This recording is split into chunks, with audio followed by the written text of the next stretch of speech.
how's everybody doing today? It's your boy Air Boy. I am back, finally, after so long. And I'm finally living on my own again. Yay. And I figured what better way to celebrate than with my latest edition, and one of my favorite additions to my collection, the APC Evil Voice, aka Transformers Prime Soundwave. Now, you know the drill. Before we take a look at this, we have to take a look at his box. So, I'm gonna turn that off. Actually, I better turn that back on. Yes, I'm still working with my cell phone as my camera. Unfortunately. Alright, anyway, here is the box. As you can see, some very nice line art here of Soundwave. On the top of the box, Evil Voice. Side of the box, Evil Voice. An unnecessary sticker.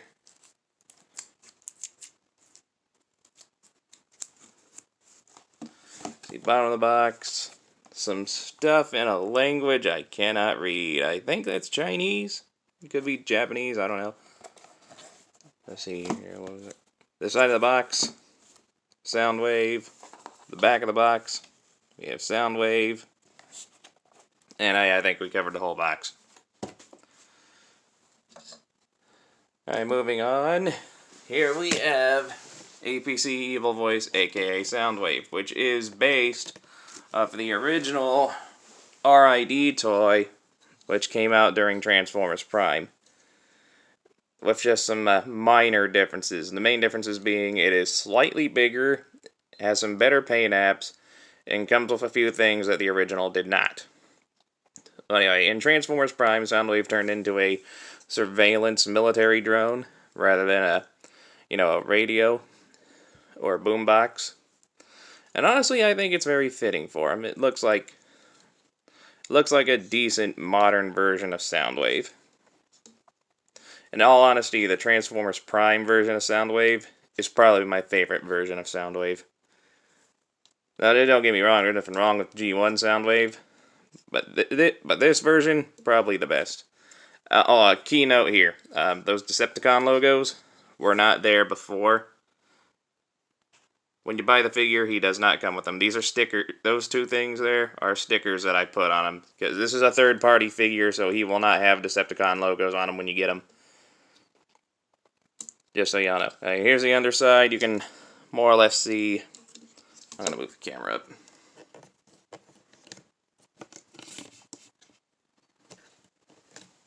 Here's the underside of the vehicle form. You can more or less see how things are going to end up. But you can see he's very shiny, very glossy. I haven't had this guy for very long. I got him right before I moved out of my mother's house for the second time. Thanks, Corona.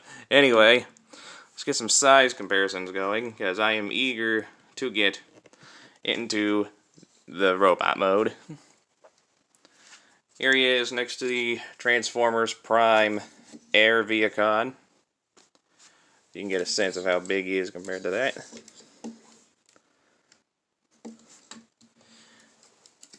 Here he is next to the APC Toys Dark Master, aka Megatron. As you can see, Megatron is quite a bit bigger, clearly, because he's meant to be a upscaled Voyager class figure. And just because, here he is with the Netflix War for Cybertron Soundwave. So you can see how Prime Soundwave compares to classic Soundwave. Alright, now before we get into robot mode, a couple things I do want to cover. The original toy, like this one, does come with Laserbeak. Super easy to transform. No posability on this guy except for the hinge here and here on the wings. And yeah, it looks pretty cool. It's got some nice, lovely purple paint in the veins. Looks really, really good. And just to give you an idea of how he compares.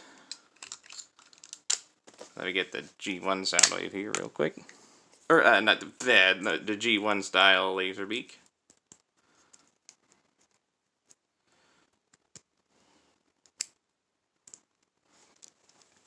Alright, and here he is next to G1 style Laserbeak that came with the Netflix Soundwave. And all honestly, I do feel that the classic Laserbeak is better than this version of Laserbeak. Soundwave is good, but definitely could have used a better Laserbeak. They do fix Laserbeak down the line in the RID TV show. I wish that version came with this version of Soundwave. That version of Laserbeak came with this version of Soundwave. That would have been really nice. And he plugs right in there. That will end up being the robot mode chest. Oop.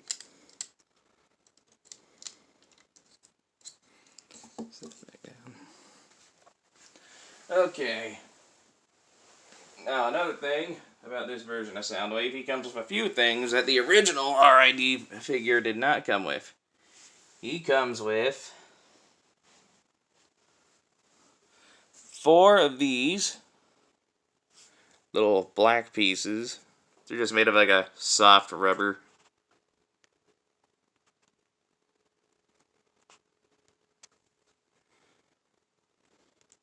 I get the camera to focus. Focus. There we go.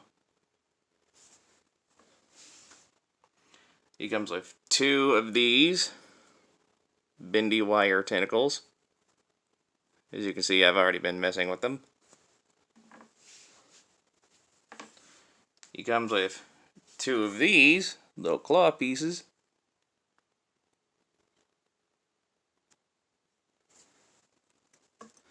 And he comes with this little piece. Now, if you want to, you can. I just kicked my camera stand, sorry.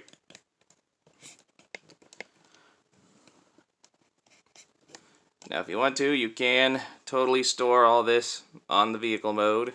It looks awkward, so I don't know why you'd want to do it, but you can. You just take this piece, connect it here. Then we just assemble all this.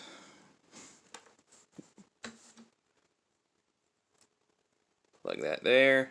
Then we take 2 of these little doodads.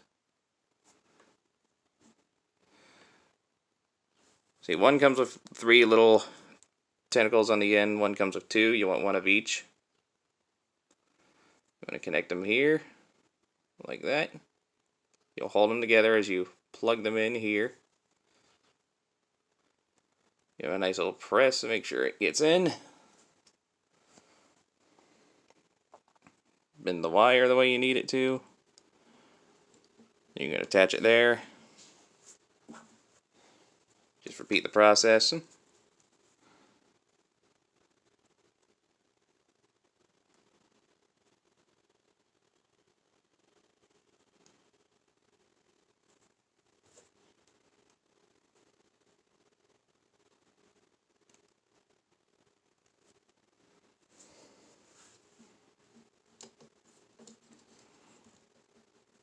And there you go. If for any reason you want to attach those to the vehicle mode, you can. But we're going to take this off for now and get to the robot mode. The transformation on this guy is super duper simple. So let me raise the camera a little bit because he does get a little tall. What you want to do is you want to unpeg the wings here. They just plug into those holes right there through these tabs. Angle this part out a little bit. Then it'll... Oh, you want to bend the arms here. Then everything's just slip into place. Rotate the arms down. What we want to do with the legs here, you want to pull them apart. Then bend here, then here. Come over here, you take this part here, bring it all the way back, like that. Repeat the process on the other end.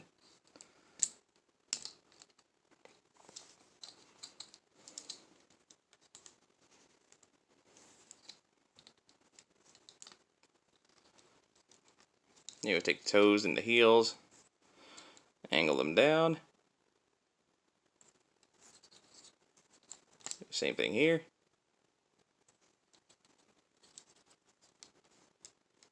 We are nearly done. What you want to do now is you want to take this part of the arm, fold it out, fold it out, and come over here, unclip that, then bring it up a little bit on that double hinge. Same thing on the other side. And last but not least, what you want to do is you want to take this back piece here, fold it back, you come in here. This is a little tricky. The original version had like a spring-loaded gimmick, which helped the head pop up. This version does not have that, so it can be a little hard to get it out of there. Helps to have some kind of tool on hand to pry it up if you need to. There we go. Bring the head out. Take the silver bit here, fold it in, close it all up.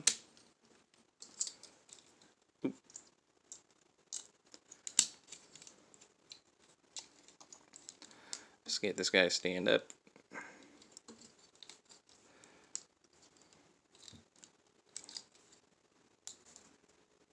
Make sure everything's orientated properly, and I believe we are done.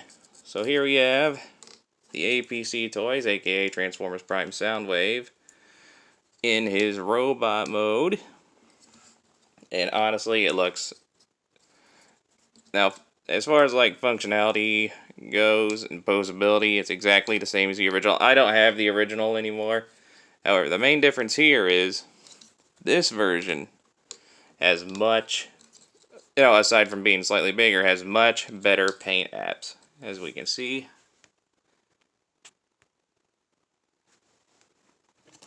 I'm going to raise the camera. And I'm going to bring them in nice and close so we can get a good look at him.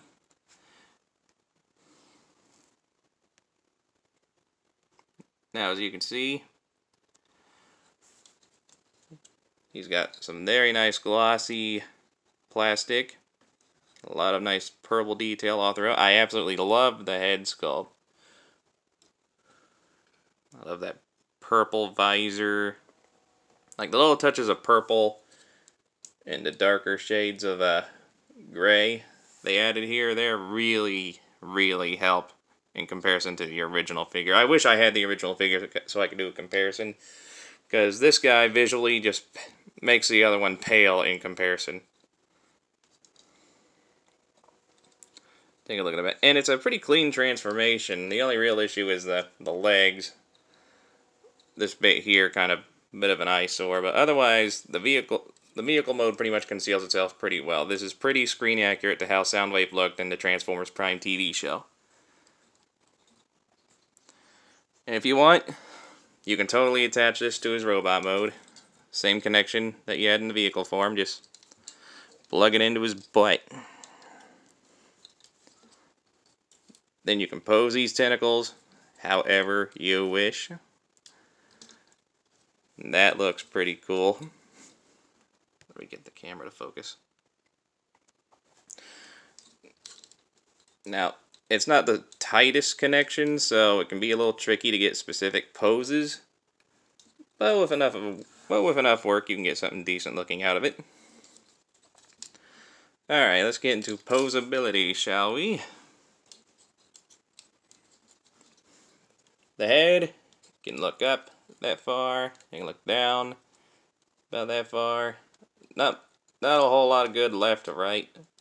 Well, actually, yeah. Okay, I take that back. There's some decent left to right. You just got to bring the head up on its hinge a little bit. Shoulders, you can rotate all the way around. You can also use the transformation hinge if you need to. There's a ball joint connection there at the arm. Full rotation at the elbow. Not that much of an elbow bend. You can use this transformation hinge if you need to. He does have a bit of an ab crunch. Full waist rotation. The hips are on a ball joint. You can kick up that high. Back, not too far, just due to how the leg's designed. Of course, if you angle it, of course, if you put it at a weird angle, it'll bend back more, but that doesn't look that great. This is where the articulation starts to disappoint me, because there is not that much in the legs, as you can tell. No angle pivot or anything, but you can move the feet up or down as needed.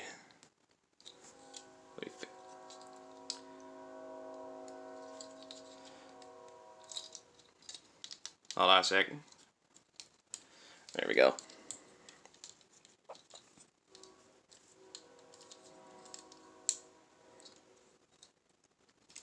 The hard part is, certain things on this guy are like super tight, so it can be a little tricky to get everything lined up so that he'll stand the way you want him to.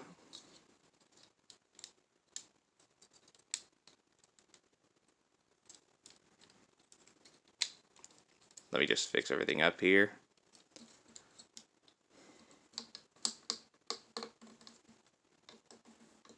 If I had the original, I'd do a comparison between the two. Unfortunately, I don't. Every time I got the original, I sell it for some reason. Will not be the case with this guy. I will be keeping a hold of this one. Alright.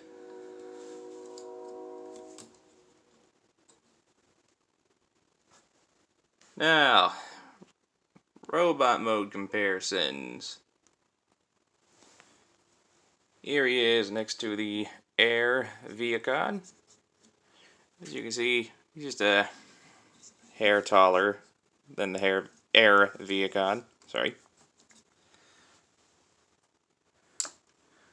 Here he is next to the APC Dark Master, aka Transformers Prime Megatron. Now, I know I already mentioned this when I reviewed the APC Dark Master, but this guy is probably my favorite Megatron figure in my entire collection, and I still highly recommend getting him if you can find him. Well, anyway, that's how big they are. And last but not least, here is classic style Soundwave.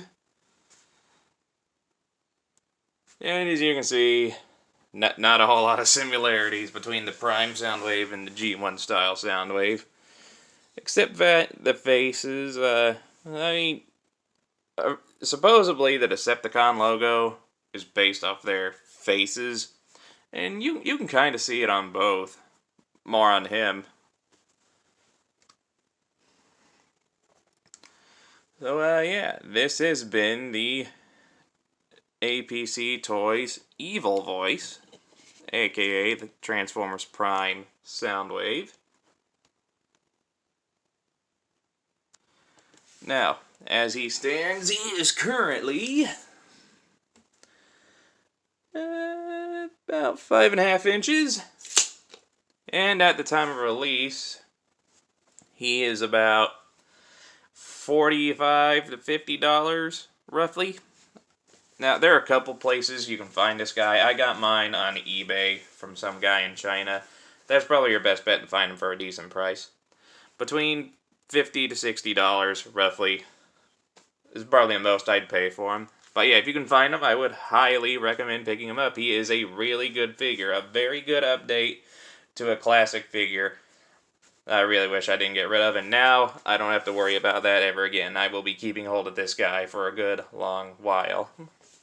Well, anyway, if you all enjoyed this review, hit that like button, leave a nice comment, and enjoy the rest of your day. And I will see you all next time when I review something a little different than your typical Transformer. And until then, I'll see y'all later. Bye-bye.